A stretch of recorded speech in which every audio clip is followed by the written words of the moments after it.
Hi, my name is Rebecca Thompson-Hitt. I'm the founder and executive director of the Consciously Parenting Project, and I'm here with my dear friend Rose Forbes. Rose and I have been friends for a very, very long time, and now she is going to help us with our cruise. And so we have a cruise coming up on the Carnival Paradise. The cruise leaves Thursday, January 26th. Check that, the 5th. From the Port of Tampa, Tampa, Florida. And it's a smallish ship. And I've been on this ship. I don't even know how many times I've been on this ship. I've been on this ship a lot. I like this ship. It's my home port. It's easy to go out of.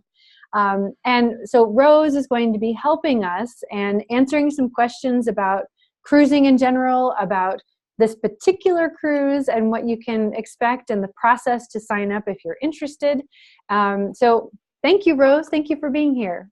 Thank you. It's my pleasure. I'm so excited to be able to help you and your group plan this fun cruise. That's a wonderful combination of educational experiences and Oh, you broke up. And what? recreational experiences and education. Yeah, there you go. There we go. So yes, I did this, I think it was 2011 with a group of families, and we filled up 8 cabins, and it was a lovely, lovely experience. There's, I think, a really good mix. I talked a lot to my families about what they wanted, and there's a really good mix of planned activities, ability to take care of or take advantage of the amenities of the ship, time to connect with other people in formal and informal ways. So and you get to go somewhere. I'm in Mexico right now, and this will be the other side of Mexico, but we actually get to cruise. We spend a day on the water going from Tampa to Cozumel, Mexico, and then we end up with a day in Cozumel and then another day cruising back. So we have that great combination of being on a floating city, which is really what a cruise is. And I like to think of it as like a create your own experience, kind of adventure on a cruise, because you get to decide what you want to spend your time doing. And there are times I've gone on cruises and I have just kind of done the hermit thing and just had all my food prepared, and maybe I went up for food, maybe I didn't, maybe I did room service. And then there have been other times that I've been much more, let's go to the towel animal class. Let's learn how to make towel animals, or, whatever, whatever goofy thing that you feel like doing, you can do. Or let's go just sit on the Serenity deck. I love the Serenity deck. It's at the back of the ship. It's not too windy. So anyway, I'm a big fan. And I like the flexibility of it. And it's also the flexibility of being able to either go with your whole family, or to go by yourself, or to go with a couple. So we actually have our first 8 cabins booked. And so we're getting ready to fill our second 8 cabins. And in that first group, we've got a single mom going, we've got a couple going, we've got several families who are going, we've got a mom coming with one son, we've got like every configuration. And so it's really whatever's going to work best for your family. So Rose, can you talk about what's included in a cruise? So the price that we're quoting for the cruise, let's just talk about what comes included in that. Sure. Well, this cruise and pretty much any other cruise, what you're going to have included is all of your transportation, obviously, your entertainment, all of your meals, everything is included. So that means from breakfast, whether you choose buffets or dining rooms, lunches, the same thing, dinner, same thing.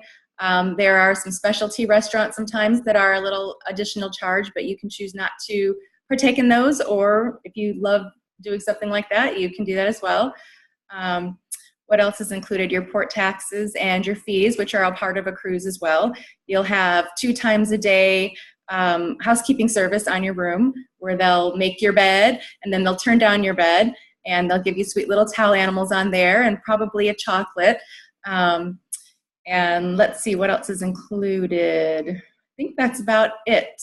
So things like spa services, specialty dining, shore excursions, those are the things that would be additional charges, as well as the tips, the gratuities. And what you can do with the gratuities is you can choose to prepay those with your cruise fare during your final payment, or you can have them just added to your final bill.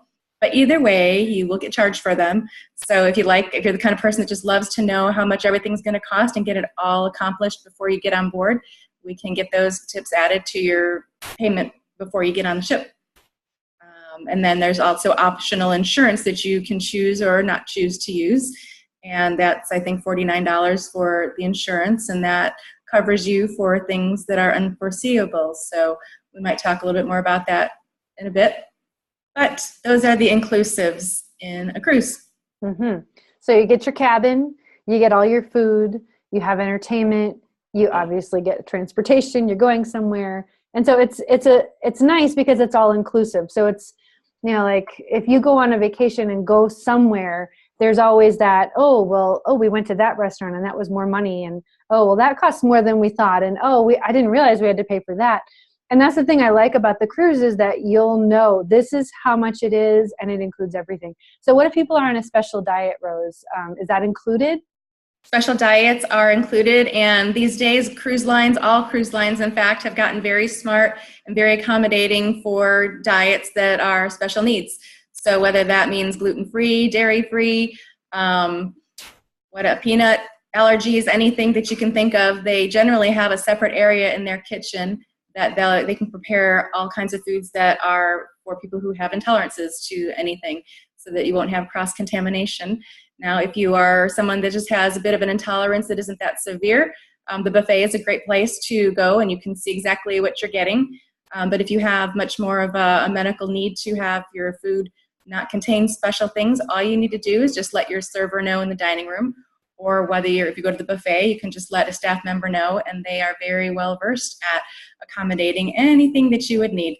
And in fact, you probably will feel more special than a lot of other people who are just eating everything, because they will single you out and they'll recognize you and know that, you're somebody that needs to have special attention. So yeah, you get to be unique. It's so true. It's so true. Your waiter will get to know you, and they'll come out and make sure everything is great. On our last family cruise, we had one mom who was gluten-free. I think I was gluten-free. And they just kept coming over and, okay, so we made this special for you, and do you have everything you need? Is there anything else? Oh, here's some gluten-free bread. And here's they just really went out of their way. So it was really lovely. And that's included. So it's not something extra. It's not something you have to think, oh my God, how am I going to bring my rice bread, onto the ship? I don't want to starve to death. Don't worry about that. You won't starve. Don't worry about that. You can leave all your fun granola bars and protein shakes and all that fun stuff. Unless you really super love them, bring it with you. But there will be plenty to eat, plenty of opportunities to get exactly what you like. And you may even try something new you haven't tried before, because they have some interesting, innovative ways to accommodate the fun food intolerance diets. Woohoo! So I want to take a minute and just walk everybody through how this works from the beginning of the cruise, that part of the experience. And then we'll come back to, if you're like, yeah, Rebecca, let's do this. And then we'll go back to Rose and talk about the process for signing up for the cruise.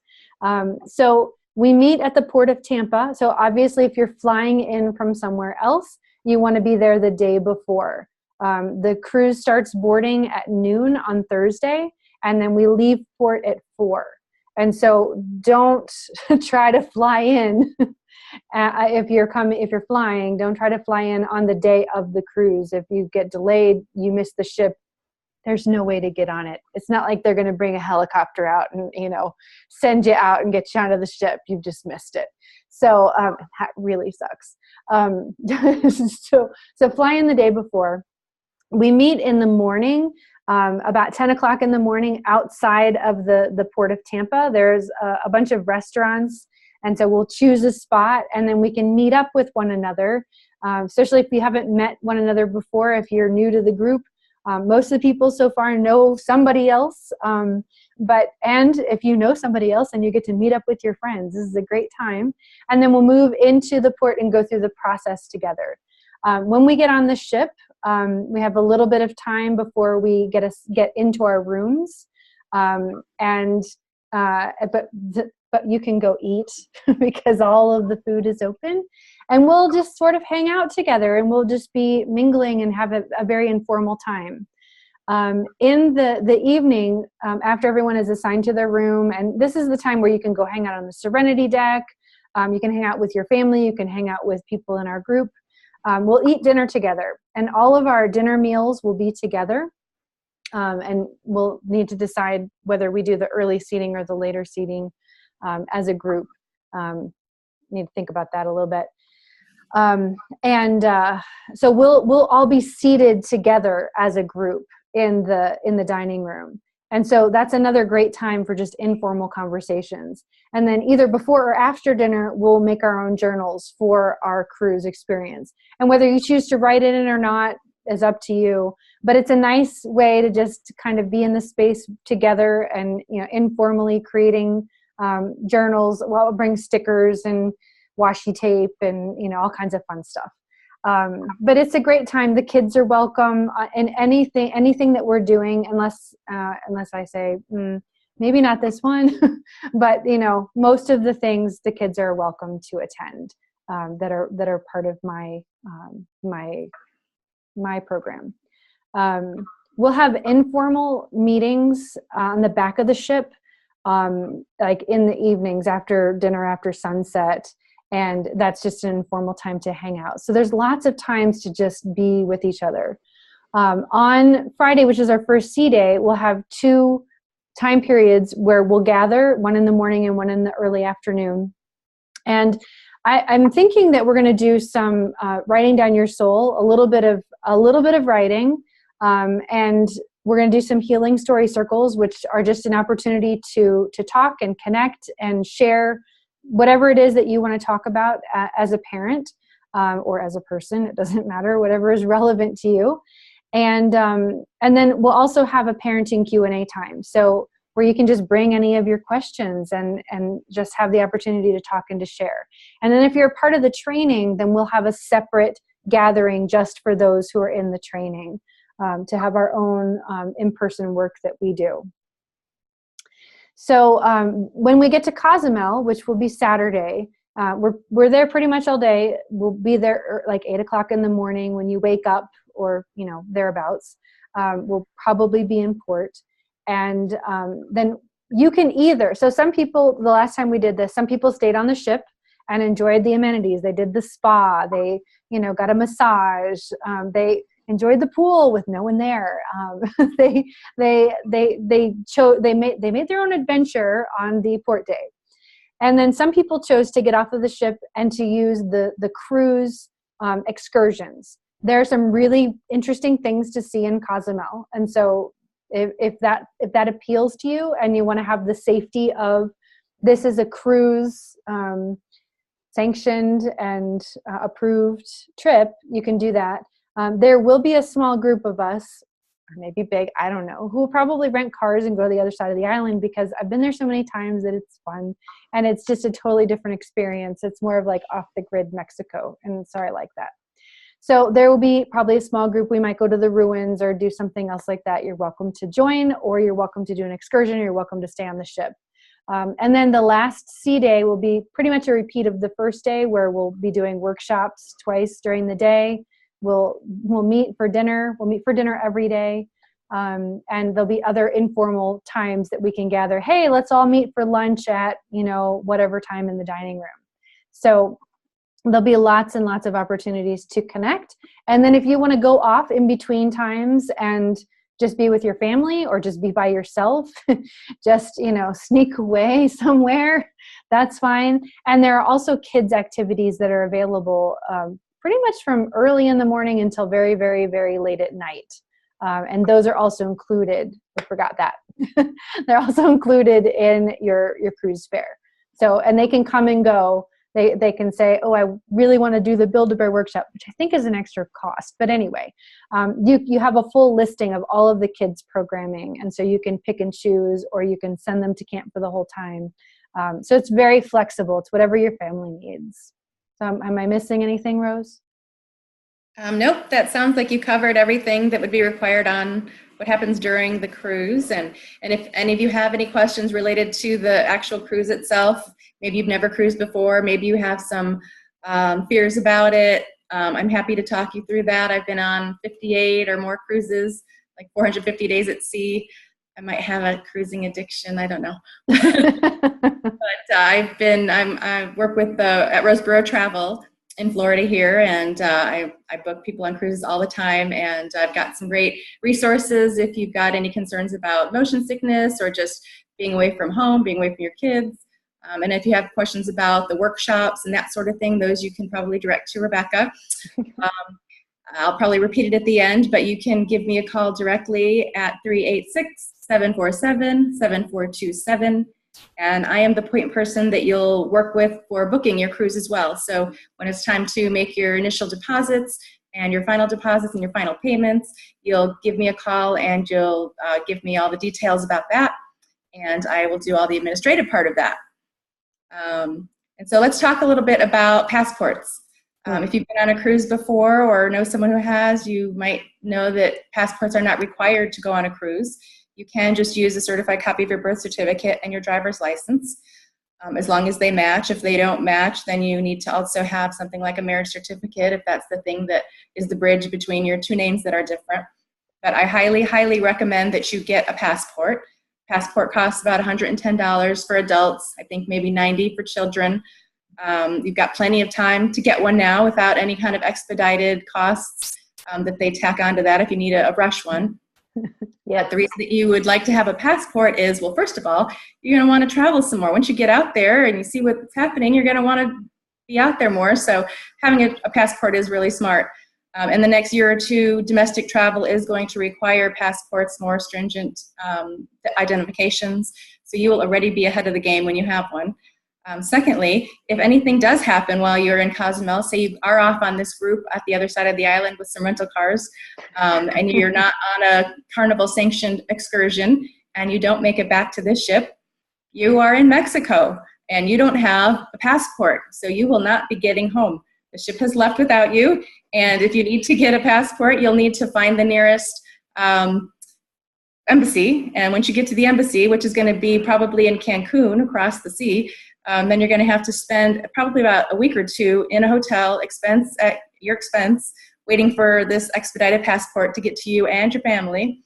And that's no fun. That doesn't sound like any kind of fun for a vacation. So just go ahead and be smart and get your passport all set.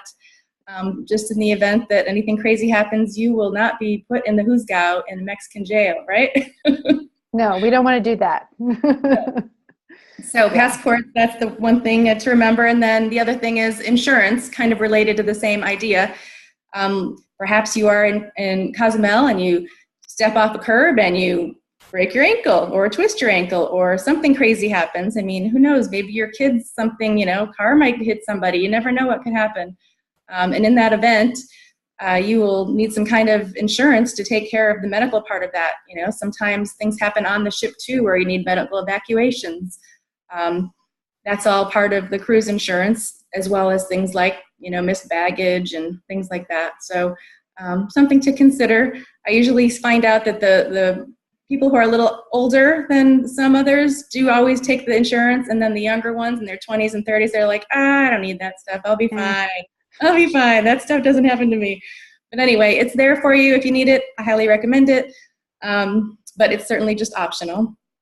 Mm-hmm. And so if something happens before the cruise, isn't there something with the insurance that it covers that as well? You missed your flight or your flight doesn't come in, or if you are coming in on a flight, then we would make sure that we cover your flights as well. But the Carnival insurance only covers the cruise. So that's a whole different thing. If you're flying in, then you'd want to talk to me about getting a different kind of insurance that would cover your entire trip, because the $49 Carnival insurance only covers the cruise itself. Okay. And then so if you had like a death in the family or something like that, is there something that goes with? Yes, and also for the insurance, also if you do have a medical issue happen before the cruise and you're within the cancellation period, that would take care of you. Usually it will pay you 90% back. And there's, if you have a call to work, there's different kinds of insurances and different kinds of coverages, which, I'll send you the link to that and you can take a look at it. Since I'm not an insurance agent, I can't explain it all to you, but I know the basics enough to Yeah, yeah. suggest that it might be a good plan. Do Right. Right, right. Okay. So, you want to go over the rates and? yeah, let's do that. Let's look at, and then the procedure for if they are saying, yes, I must be on this ship. Sure, great. So the way that we're going to work this cruise is that everybody has an ocean view cabin. An ocean view means it's not inside without any windows. It's got a nice, lovely window, but it doesn't have a balcony. So this ship is very limited balconies. They're actually more suites, which I can certainly put you in if you would like me to look at that. But we are just booking the 16 in ocean view categories. And then most of these cabins are all geared for 2 people. So any prices that I'm quoting you are for double occupancy. And if you have a family, you'd like to bring more than 2 people in a cabin, there are some cabins that will take 3 or even 4 people, but they are very limited also. So if you are one of those people who have a family that's going to be traveling with you, I suggest that we get your full deposits in as soon as possible so that I can get that room booked for you. Because if we don't have that as part of the group rate, the group cabins that we're holding, we can't hold the 3rd and 4th category cabins. So even if you doesn't have to be a child either, by the way, it could be maybe going with 3 friends can share a room, that kind of thing too. But if there's going to be the 3rd and 4th passenger in your room, I'm going to suggest that we get your deposit done as soon as possible so we can get that room booked, because they can be sold out by the time you decide to do it. And so the 3rd and 4th cabins, they're at a reduced rate compared to the 1st and 2nd person. So the 1st and 2nd person for this group cruise is $395. Well, it's $394.48. I'm just rounding it up to $395 for ease of understanding. And then the 3rd and 4th person will be $185. So it's a reduced rate on that. And the first payment is due September 15th. Well, the first payment is $25 is due right away. If you want to get on this cruise, as soon as you're ready to book it, we're going to take $25. It's a real easy, definitely low commitment way to get committed to the cruise. Then on September 15th, it's going to be your second deposit is due. The full deposit is $175 altogether. So that's the $25 to start and $150 on September 15th. And after that is November 25th is going to be final payment day for everybody. And so whatever your balance is after that, that is when it's due. And anything after that starts becoming cancellation penalties. And anything before that is fully refundable. So depending on how close you get to the time of the sailing, penalties can range from $150 to the full value of cruise fare. If you have insurance, that will be a little different as well. I think I covered the dates. And what else? Did I miss anything? I don't think so. So, so there's a page on my website for the retreat, and if you click "Yes, I'm in" or something to that effect, can't remember what it says. It takes you to another page, and it gives you the steps. And the first step that I'm asking for is $100 for at least one person who's going on the cruise, which helps me to cover the costs associated with the cruise and for my part of the services. So if you have, it's only for adults. So if you have 2 adults who are going on the cruise, then eventually you would need to pay $200 to me for my part of the cruise services. But I'm asking for you to just pay one now, just so that I can, help hold cabins and help expedite this particular process for us as a group. So I ask you to do that. And then the second step is to call Rose and give your $25 deposit per person, which will hold your space in our group. And if you have 3 or 4 people that you're planning on traveling with, the sooner that you can do the full $175 for each person, that's what will book your cabin. So if you pay $25, because there's been some confusion about this, if you pay $25 to hold your space, then the next payment is $150. So it's $175 total to hold to book your cabin. Correct? That is correct, yes. So the $25 just confirms you into the group. That's all. It does not confirm a cabin. It does not get you assigned to a cabin. It does not get you any ability to get into the Carnival system and check out the shore excursions or any of those things that a booked passenger would be able to do. You're not considered a booked passenger until you have that full deposit, which is $175. But they just have this way of breaking it up to make it easier for everybody. $25 just feels real light and easy. And then that 150, broken up a little farther down the road, they just think that's better. But we're just saying for sure the 175, the sooner you get that to me, I can book your cabin right away. And if you have people going on the ship with you that you know and that you love and that you want to be near, and you want to have those cabins nearby each other, then we need to work on that as fast as possible too. So again, getting me the 175 as soon as possible, I can actually assign your cabin after that. Okay. And then the price that you quoted, the $395 for simplicity's sake, that includes the port taxes and fees, but it doesn't include the gratuities. Is that correct? Correct. It's just port fees and taxes. You're not paying any travel agent fees or anything like that. But the gratuities are $52 per person, including infants, including everything. Infants, 4 months old, whatever, they're still charged that third and fourth person rate, and they're all charged the gratuity as well, $52 per person for the cruise. Okay.